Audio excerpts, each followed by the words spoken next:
Bonjour, bienvenue dans Normandie Matin. Nous sommes le lundi 21 novembre. Merci de nous rejoindre. Pour vous mettre en appétit ce matin, nous allons vous parler d'un produit de la mer qui est l'une des richesses de notre région. C'est la moule de Bouchot et nous allons vous donner des idées pour la cuisiner. Nous accueillons Loïc Men. Bonjour Loïc. Bonjour Laurent. Vous êtes mytiliculteur, ce qui signifie que vous élevez des moules. Alors à quel endroit en Normandie? Alors essentiellement sur la côte ouest de Normandie et sur ce que nous appelons nous le Sud-Sienne qui part de Hanoville-sur-Mer à descendre sur Donville-Bréville en incluant les îles Chausey. Voilà, un très beau coin en tout cas, un très beau coin de Normandie. Vous êtes aussi le vice-président du comité régional Conchilicole Normandie, mer du Nord. Et puis je vous le dis dès maintenant, nous aurons des petits livrets de recettes à vous faire gagner, des recettes de moules évidemment. Les voici, vous les gagnerez dans quelques minutes. Avec nous également un chef étoilé, Johan Lemonnier du restaurant Initial à Caen. Bonjour Johan. Bonjour. Alors vous travaillez beaucoup avec les produits de saison, les légumes, les produits de la mer, dont les moules. Qu'est-ce qu'on peut faire avec les moules? Chez moi, je m'en sers de condiment, c'est-à-dire que je les cuis un petit peu à part, juste avec une petite pointe d'eau pour les ouvrir. Une fois qu'elles sont ouvertes, j'enlève la coquille, je garde la moule et je condimente mes plats avec. Très bien, on va détailler ça dans quelques instants. Bien, alors on va parler avec vous, messieurs, d'un produit normand. Alors c'est pas forcément celui qu'on met le plus en avant quand on parle de gastronomie et de Normandie. Et pourtant, Loïc, la Normandie est une région très importante pour la production de moules de Bouchot. Tout à fait, sur les 50 000 tonnes produites au niveau national, la Normandie en produit environ 16 000 tonnes. Donc vous voyez, et avec les surfaces d'élevage les moins développées par rapport aux autres régions conchilicoles. Alors ça fait quasiment un tiers de la production nationale. Combien de mytiliculteurs en Normandie? 150 entreprises. D'accord, alors parfois ils font à la fois les moules et d'autres choses en Tout à même fait, temps. bien souvent ils allient une double activité, soit la petite pêche ou l'ostréiculture. Alors, ces professionnels sont regroupés au sein du comité régional Conchilicole Normandie-Mer du Nord. C'est un organisme qui regroupe donc les mytiliculteurs et les ostréiculteurs. Voilà, on fait un peu de vocabulaire aussi ce matin. Et les vénériculteurs aussi. Alors, les vénériculteurs, c'est les palourdes. Les palourdes. Voilà. Et pour les bulots, il y a un mot aussi? Pêcheurs. Les pêcheurs, tout simplement. Alors, il faut dire que les moules et les huîtres de Normandie ont besoin d'un petit peu de promotion parce qu'elles sont un peu discrètes. Hein. Ça, on l'a souvent dit ces dernières années. Alors, c'est pourquoi votre comité Conchilicole a réalisé une petite vidéo, hein, ce qu'on appelle un teaser. On va le regarder tout de suite pour donner envie de manger des huîtres et des moules de Normandie. Regardez.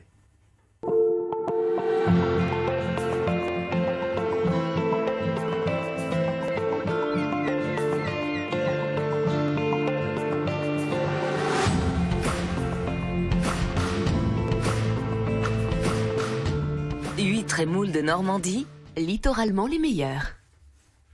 Voilà, donc un petit teaser parce qu'il faut un peu faire de promotion pour ces moules de Bouchot de Normandie. Je pense que le Normand, dans sa nature, est toujours très discret et ne se met jamais assez en avant. Donc voilà, je pense que la Normandie a besoin de faire connaître au niveau national son territoire et ses produits. J'espère que justement c'est le but de notre nouveau président de région, donc nous allons essayer de l'accompagner au maximum dans cette démarche pour faire connaître nos produits normands. Alors déjà vous êtes là ce matin, qu'est-ce que c'est qu'une moule et comment on l'élève? On va revenir un petit peu à des explications de base parce que parfois les gens ont l'impression de savoir mais ils ne savent pas. Alors la mytiliculture en Normandie a commencé dans les années 65-70, alors qu'elle fut découverte en 1632 par un Irlandais du nom de Walton qui fit naufrage dans la baie de l'Aiguillon. Et puis pour survivre, si je puis dire, il entreprit de planter des piquets dans le sol en mettant des filets afin d'attraper les oiseaux. D'où le fameux nom Bouchot, en fait, c'est du celtique, c'est du boot show, piqué, enfoncé dans la terre. Donc voilà. Bouchot n'est pas une ville. Voilà, les moules de Bouchot, c'est pas à Bouchot, ça n'existe pas Bouchot. Tout à fait. Peut-être que ça existe, mais en tout cas, c'est pas le propos. Il n'y a pas de Bouchot de ville de Bouchot en Normandie. Et donc, on découvrit que sur les moules qui étaient fixées sur ces poteaux, vu qu'elles étaient hors sol, il n'y avait pas de goût de vase, ni de petits crabes à l'intérieur, et le goût, la chair était nettement plus tendre. Voilà, Donc, c'est un animal vivant, hein, c'est-à-dire qu'on le prend tout petit. Oui. Vous le mettez au départ sur des espèces de cordes, en fait. Alors, il se fixe. Alors, il faut savoir que la Normandie, vu les grandes marées et nos températures d'eau qui sont assez faibles, la reproduction est assez minime. Donc, nous sommes obligés de faire capter nos jeunes moules Sud-Loire sur des cordes qui sont tressées en fibre de coco et après que nous allons enrouler autour de nos pieux, voilà, et sur lesquels les moules vont venir se coloniser le pieu et se développer au fur et à mesure de leur croissance. Pendant 1 an et demi, 2 ans. Tout à fait. Voilà. Est-ce qu'il y a des différences selon les secteurs? Alors vous tout à parliez fait. des marais. la moule en elle-même reste toujours la même, c'est de la Mytilus edulis, quoi qu'il peut exister aussi de la Gallo provincialis. Mais cette moule, en fait, elle va prendre le goût terroir. Elle est très sujette aussi aux apports d'eau douce du terrain qu'elle va coloniser à côté, où elle va se trouver, en élevage. Donc, entre une moule qui est près de la côte et avec des forts apports d'eau douce et les moules des îles Chausées, par exemple, qui sont très iodées. Il y a des saveurs différentes Tout selon à fait, le terroir, oui. tout simplement. Et à 2 km près, vous allez retrouver tout à fait un autre goût. Alors, Johan, vous avez une petite préférence pour une moule, mais pas forcément celle dont on parle, celle qui est juste à côté, en fait. C'est Ouais, ça j'aime bien la moule du Mont-Saint-Michel. Voilà. Bon, après, chacun ses goûts. On est libre d'aimer la moule qu'on préfère, mais ça reste le principe, reste que justement, cette moule a des caractéristiques liées à son territoire, en fait, même si elle vient du Mont-Saint-Michel. Voilà. Alors, on va regarder un reportage. Avant de parler de recettes, on va regarder un reportage sur une de vos consoeurs conchiliculteuses. Alors, elle est à Pirou dans la Manche, c'est un peu plus au nord, qui a lancé une grande nouveauté, un distributeur justement de moules, mais aussi d'huîtres et de bouleaux. C'est unique en France. Regardez ce reportage. Voici l'étal de cette conchilicultrice. Un distributeur automatique d'huîtres, de moules et de bulots, une première en France. Avant de disposer les produits dans les cases réfrigérées, tout commence dans cet atelier avec la préparation des moules. Elles sont dégrappées, lavées et tout avant d'arriver à ce stade-là. Et ensuite, elles sont emballées en petits sachets, prêtes à aller dans le distributeur. L'intérêt de cette machine, faciliter la vente au détail. Quand Ghislaine est dans son exploitation de moules de Bouchot ou dans ses parcs à huîtres, elle est reliée à l'automate avec son téléphone portable. Il m'envoie un message dès qu'il y a tant de ventes. Hop, il m'envoie un message par lequel il faut que je vienne recharger. Ce dispositif est mis en place depuis août dernier. Les ventes sont plutôt satisfaisantes. Pour l'instant, on ne se plaint pas parce qu'en fait, on ne faisait pas de détails. Donc, c'est vrai qu'on apporte autre chose à l'entreprise. Voilà, donc on fait du direct quand même. Voilà.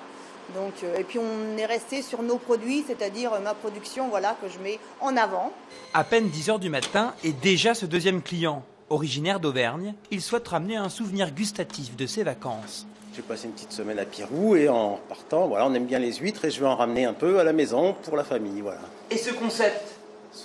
Très bien, le distributeur, on peut se servir quand il n'y a personne, c'est très bien comme ça. Conquérir de nouveaux clients, c'est l'objectif de l'entreprise dans les mois à venir. On va essayer de se rapprocher justement des gens de la ville pour mettre à disposition nos produits. J'espère que si vraiment j'arrive à faire une petite filière comme ça, c'est de rembaucher parce qu'en fait il va falloir préparer le produit, aller régulièrement tous les jours charger et tout, donc automatiquement j'espère créer quelques emplois. Ces nouveaux distributeurs de produits de la mer pourraient être installés à Coutances ou Saint-Lô. Loïc, c'est l'avenir, ces distributeurs ? Je pense que le concept est très original parce que on vient acheter chez le producteur. Malheureusement, le producteur, il doit aller travailler de temps en temps sur ses concessions, donc il n'est pas là. Puis les horaires ne sont pas fixes. Et pour quelqu'un qui veut ramener des produits frais et issus de local, je trouve que c'est un très bon concept. Sinon, les moules de Bouchon, on les achète en sac, en fait, en général. Généralement, oui. Maintenant, on les retrouve un peu en barquette. Mais essentiellement, c'est un produit qui doit être frais et conditionné en sac, simplement. Ça se garde combien de temps ? Suivant comment elles ont travaillé, ça reste un animal vivant. Suivant d'où elles viennent, je dirais que c'est entre 3 et 5 jours. D'accord. Voilà. Alors, température constante. Ouais, faut pas faire n'importe quoi. Il faut éviter le stress. C'est un animal vivant. D'accord, donc 3 à 5 jours. On va voir comment on peut les déguster, ces moules, avec vous, Johan. Donc, vous êtes un des chefs étoilés de Normandie. Vous avez ouvert votre restaurant à Caen qui s'appelle Initial il y a presque 4 ans. Alors, vous utilisez beaucoup les produits frais, notamment les produits de la mer. Ouais. Et si on parle des moules, déjà, première étape, c'est les préparer. Comment est-ce qu'on les prépare ? Moi, dès qu'elles arrivent, je les lave déjà et je les goûte. Il faut absolument tout goûter pour savoir ce qu'on en fait. C'est-à-dire, vous les lavez, vous les goûtez directement ? Oui, directement. Il y a une saison pour les moules, c'est de septembre à janvier, je crois. Voilà. Après, avec les marées, avec la météo, la moule peut changer de goût, suivant d'où elle vient. Et du coup, avec ce goût-là, je vais préparer une recette différente du jour, le lendemain, de la veille. Chaque jour est différent. Alors, on les nettoie bien ? On les nettoie bien. Et après, moi, comment je les prépare, je les ouvre uniquement à l'eau comme ça. C'est-à-dire ? Je les fais dans une eau... je les mets dans une casserole chaude. Ouais. Du coup, quand elle s'ouvre, je récupère la moule à l'intérieur. D'accord. Pas d'artifice avec la moule, rien du tout, comme ça je l'ai à brute nature. Alors pour bien cuire les moules, on fait comment ? On les ouvre, tout simplement, une fois qu'elles sont ouvertes, elles sont presque cuites. Voilà, donc en fait, simplement, le repère, c'est une fois qu'elle est ouverte. Voilà, une moule ouverte, pour moi, c'est une moule cuite. Faut pas trop la cuire parce qu'après, elle est toute desséchée, elle perd son eau. D'accord. Donc, juste ouverte, on la récupère et là, elle est magnifique, elle est super. Alors, est-ce qu'il faut mettre des choses dans l'eau de cuisson? Moi, j'en mets pas parce que je m'en sers comme condiment de la moule. C'est-à-dire, je vais pas D'accord. faire un plat de moule uniquement. D'accord. C'est pas mon concept. Je fais des condiments avec les produits de la mer comme la moule et le coquillage. Après, les gens, ils font ce qu'ils veulent chez eux, mais moi, je le fais pas. Ouais. Alors, Loïc, vous disiez tout à l'heure, pendant qu'on regardait un reportage, que fallait pas mettre du vin. Tout à fait. Dans l'eau. Alors, la moule de bouchot, l'autre particularité aussi, c'est qu'elle est petite. Soit qu'elle est petite, pourquoi? Parce qu'on cuit une moule, c'est une moule qui a entre 14 et 18 mois. C'est une jeune moule, on pourrait la comparer à un agneau, si vous voulez, entre l'agneau et un vieux mouton. Donc elle est petite mais très tendre. Et cette chair-là, il faut la respecter à la cuisson d'une façon à avoir une cuisson très homogène et régulière. Donc généralement il faut un plat pas très haut, mais plutôt très large avec un feu bien diffus en dessous pour avoir une ouverture homogène. Et effectivement, il ne faut pas les laisser trop longtemps sur le feu car elles vont vite se raffermir. Voilà, et pas de vin parce que c'est aussi de l'acide. Ouais. Vous disiez que vous l'utilisiez comme condiment, donc en respectant leur saveur. Qu'est-ce qu'on peut faire par exemple? Quelques exemples de ce que vous faites avec les Tout moules. dépend du goût de la moule. Si c'est une moule très salée, moi je vais la mettre avec une viande. Si c'est une moule très peu salée, je vais la mettre avec mes légumes. En ce moment, en amuse-bouche, ce week-end, il y a eu artichaut moule de Bouchot, du Mont-Saint-Michel. Voilà. Et donc ça se marie avec toutes sortes de légumes, les moules? Et il n'y a pas de règle, on fait ce qu'on veut. Ouais. Si les éléments sont bons, il faut pas trop avoir d'éléments dans l'assiette, 2-3 maximum, parce qu'après le palais il est perdu. C'est ça. Au moins, plus de 3-4, c'est perdu après. Voilà. On est perdu. D'accord. Et si vous avez 2-3 éléments qui sont bons, ça fonctionne, quoi qu'il arrive. Alors par exemple, vous aviez une recette, vous parliez de viande, avec une joue de bœuf. Oui, joue de bœuf en ce moment, c'est un petit plat canaille, c'est plat d'hiver. Donc c'est le plat qui mitonne. Et quand je reçois une moule qui est, suivant la marée, qui est assez salée, je vais la mettre avec la joue de bœuf, ça va la condimenter, j'ai pas besoin de mettre de sel. Voilà. Et alors si on va un peu plus dans le détail, comment on fait?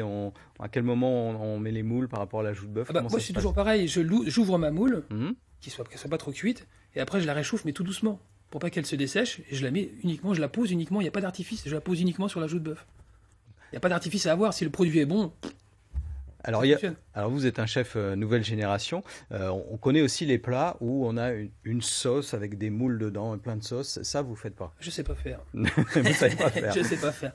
Non, c'est un petit peu... J'ai envie que le client, quand il vient chez moi, et puis il sort de chez moi, qu'il soit pas trop lourd après. Donc bon, j'ai pas trop de sauce, pas trop de crème dans mon restaurant. Voilà. En revanche, la moule aussi, on peut l'utiliser pour faire une sauce légère ou une mousse, quelque chose comme ça? Oui, je fais un peu ça avec quand j'ouvre mes moules et qu'il y a des moules qui sont abîmées, mal ouvertes, déchirées, je m'en sers à côté pour faire une sauce. Donc là, effectivement, je mets un petit peu de crème, je les mixe, on peut mettre un peu de safran de Normandie. On peut mettre quelques artifices avec, mais ça peut servir de sauce ou de petite soupe, de petits veloutés. Est-ce que la moule peut aussi accompagner un poisson? Complètement. Ouais, par exemple. On peut condimenter un poisson comme on condimente une viande. Ouais. Voilà, donc en fait, si la moule est moins salée, si j'ai une moule qui est moins salée que la veille ou que la semaine d'avant, je peux la mettre avec un poisson, parce que le poisson, bon, il est toujours un petit peu dans le sel quand même. Voilà, donc ça, tout est possible. En fait, il faut juste... c'est votre petit truc, c'est goûter au départ. Il faut goûter le produit et respecter l'équilibre. Voilà. Il ne faut pas qu'il y ait trop d'éléments dans une assiette, et puis qu'on retrouve le goût de la moule, le goût de la viande ou le goût du poisson. Toujours un bel équilibre. Voilà. Et si on parlait tout simplement du moule frite aussi, ça, pour un chef comme vous, le moule frite, c'est pas... Il n'y a pas de règle. On fait ce qu'on veut, si on aime. C'est bon. Moi, je ferais plutôt des grosses pommes de terre avec la moule sans la coquille, bien calibrée comme ça. Voilà. Après, on peut les manger comme ça, y a pas de souci. Par contre, il faut bien respecter la saison, on ne mange pas de moule frite l'été. En général, ce ne sont pas des moules de chez nous, c'est des moules d'import. Je le vois, je connais les gens qui font ça et pas. Ça, c'est le fameux dicton avec les mots en R. Loïc, les moules, c'est de quand à quand? Alors, essentiellement, c'était septembre, début de la campagne, septembre jusqu'à fin janvier. Maintenant, il est vrai que le consommateur veut avoir des produits dès le mois de mai. Il veut faire son moule frite avec la plage l'été. Alors, essentiellement, les moules, je dirais que début juillet. Voilà, le baie du Mont-Saint-Michel, comme vous parlez, eux, commencent à partir de mi-juillet. Et là, ils vont terminer leur campagne. Le top pour la moule, et malheureusement, c'est là qu'on a perdu la tradition, en fait, c'est l'automne. Ben oui, c'est ça. Et voilà. à Lille, c'est à la braderie qu'on commence à manger les moules. C'est début septembre, et c'est pas avant. Voilà, donc conseil de professionnels, les moules. à précilier plutôt à partir du mois de septembre, pas forcément l'été. Merci en tout cas à tous les deux d'être venus dans notre émission ce matin. Alors je rappelle que votre restaurant s'appelle Initial, il y a même un site internet initialrestaurant.com et puis il y a aussi un site internet pour les huîtres et les moules de Normandie, c'est huîtres-normandie.com et puis on a ce petit livret de recettes que vous avez édité à vous faire gagner ce matin. Vous envoyez tout simplement maintenant un mail à l'adresse de l'émission normandie-matin@francetv.fr. Vous mettez votre nom surtout et votre adresse et on vous envoie ce petit livret de recettes.